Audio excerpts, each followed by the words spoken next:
Welcome back, fast food fanatics. Today on Fast Food Face Off, we're going to be reviewing IHOP's holiday-inspired pancake menu. Let's crush some calories. Fast food face off! Fast food face off! Fast food face off!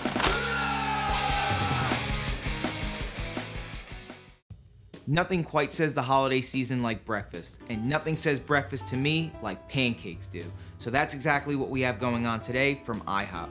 We have pumpkin spice, Cinn-A-Stack, milk and cookies, and French creme brulee. These all look delicious. Let's get into it.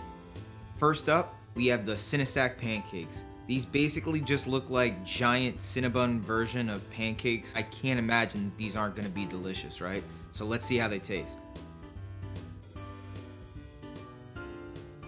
First bite. Hello and welcome to the last episode of Fast Food Face Off in 2020. Stick around for some fun stacks of pancake facts.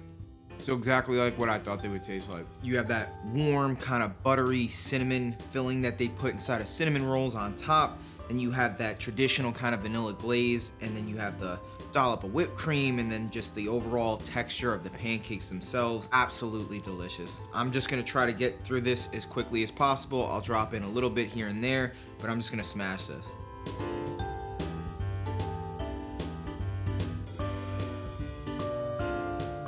So as I'm getting through this, it almost feels like there's just like a slight tang to it. So I think that this is cream cheese with just a little bit of a balance to that overall kind of earthy, warm, sweet tone of cinnamon. And I think cream cheese kind of does that really nicely.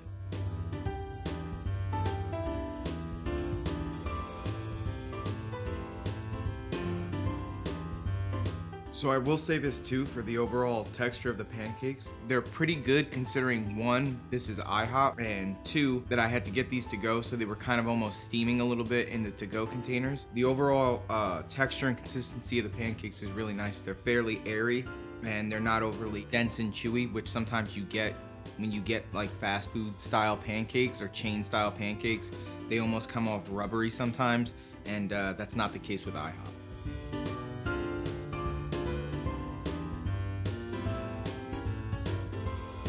Honestly, these things are so tasty that they don't even really need syrup, which is impressive because sometimes another thing you get with fast food style pancakes is that they can end up dry too or overcooked. If you're looking to save a few extra calories, you don't even need the syrup for these. Vermont takes its real maple syrup really serious. How serious? That IHOP's South Burlington location is the only one that sells authentic maple syrup and not that flavored corn syrup that the rest of us have gotten used to. So next up, we have the milk and cookies. This is supposed to be kind of like a play on, you know, milk and cookies that you leave for Santa Claus. They went with Oreos on this, and it's supposed to come with festive sprinkles. I'm not sure if it's one of those things where because I got it pickup, they just kind of left it off because they weren't sure about, you know, the sprinkles holding up, or if they just kind of omitted it. Just know when you get these from IHOP, they are supposed to come with like some sort of festive red and green sprinkles. Now, before I get into this, if you're new to the channel, make sure to like this video if you enjoy the content, subscribe to the channel and turn those notifications on, and share this video around so we can stay growing that tasty vibe tribe. Let's see how this one stacks up. I don't know whether or not you guys can hear that, but there's actually like a really nice kind of crisp exterior edge, which I love with pancakes. I think that that's the ideal pancake is, you know, a crispy edge and then kind of soft through, right? So I get the vibe that they're going for here. Pretty straightforward as far as like chocolate cookie kind of vanilla filling base. Just off initial impression, I do think that this would have been benefited from a little bit more of custardy mousse filling that they have to accompany this. I think maybe like a chocolate drizzle could have helped as far as some of the moisture. It is a bit on the drier side because of lack of filling. But other than that, the overall initial flavor is really tasty. A little bit of extra sugar for the boys, you know what I'm saying? You like sugar, huh? Is there sugar in syrup? Yes. Then yes. There we go, that helped.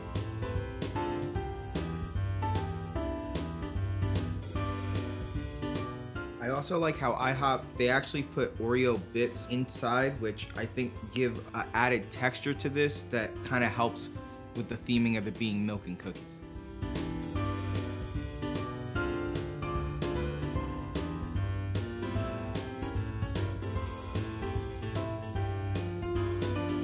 I don't know whether or not you've ever had like cookies and cream ice cream or like a cookies and cream milkshake, and I think one of the more appealing parts of those types of products is the contrasting textures, right? The fact that there's some bits baked in that are crispier than others, and then there's some that have like the syrup, and then some that have like that kind of cream frosting in the middle that soggy up those pieces. You get like soft bits of cookie and then crunchy bits of cookie, and I think that those textural contrasts make this to be a pretty solid pancake. IHOP held its first National Pancake Day back in 2006 and has since raised $16 million in donations for the Children's Miracle Network hospitals and local charities. It's one of the few times in life you get to get a little something sweet for giving a little something sweet.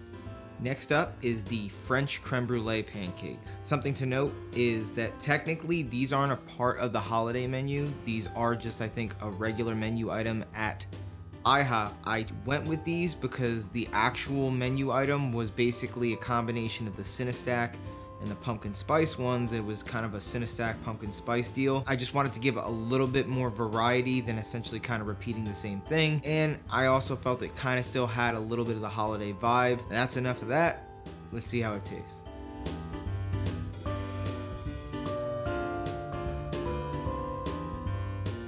These almost have like an eggnog kind of vibe, and I'm really feeling it.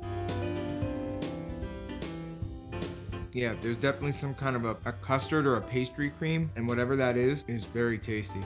It almost has like a rum kind of taste to it. I know that's probably not necessarily what they were going for. Regardless, this is really tasty, and I'm glad I went with this choice. So I'm gonna add a little bit of syrup. I don't think it's gonna steal anything as far as the flavor, and it's just gonna add a little extra moisture. Not that these overly need it, but once you start getting up into, you know, the double digits as far as pancakes are concerned, all the moisture helps.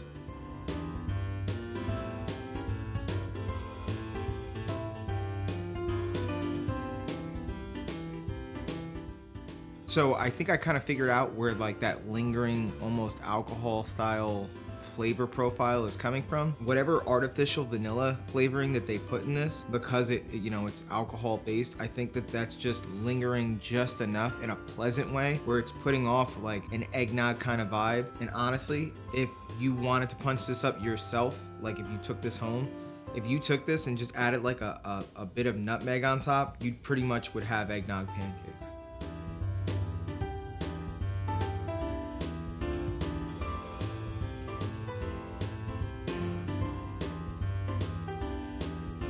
I'm gonna finish up these last two bites, and then we're gonna roll on into the pumpkin spice ones.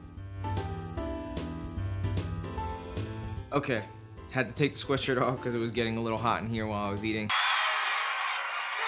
Got some water.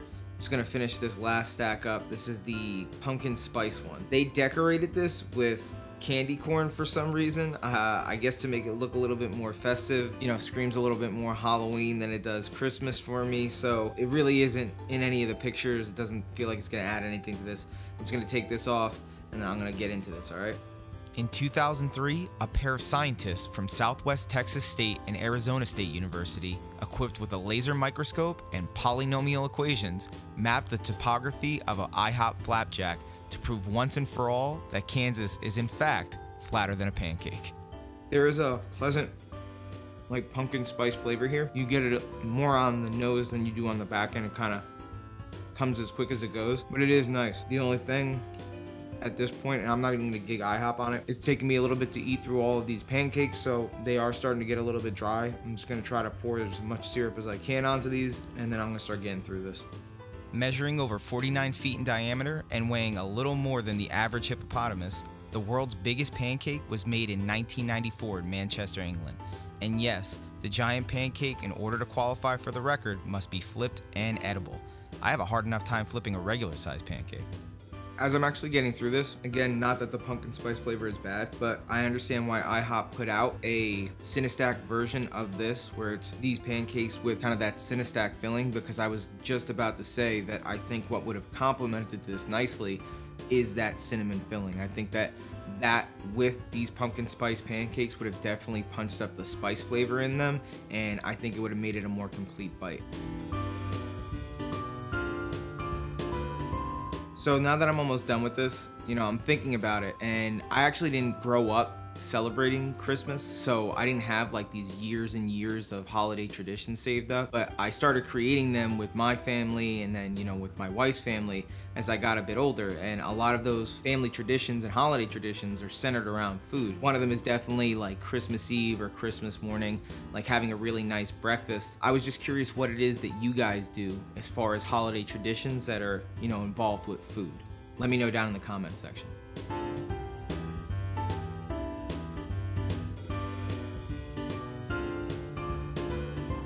Last few bites and then we're just gonna get into the final review.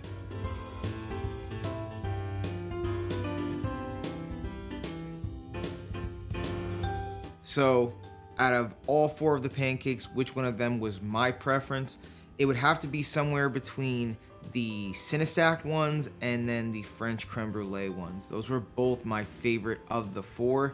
But if I had to nod one in direction over the other, I think I would readily come back more to those Cinn-A-Stacks pancakes. There just wasn't anything that I could complain about them. Honestly, those things are amazing. I wish that they kept some version of those around year long, and I think that IHOP should. I think that it would do really well on their menu. Not to say that the other 3 were bad, I just think that my preference is for something like that. If you vibe on something like milk and cookies or kind of a cookie and cream vibe, you'll definitely enjoy those types of pancakes that IHOP had. If you enjoy kind of an eggnoggy, kind of boozy kind of vibe, then you'd probably enjoy those type of pancakes from the French Creme Brulee ones. And then also, if you enjoy pumpkin spice, if you know you're super basic, you'd probably enjoy the pumpkin spice ones.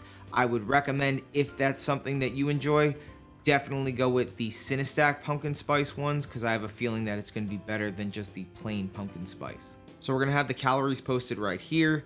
They varied pretty widely on this one, but the pumpkin spice was on the lower end, being at about 600 calories, which is pretty reasonable.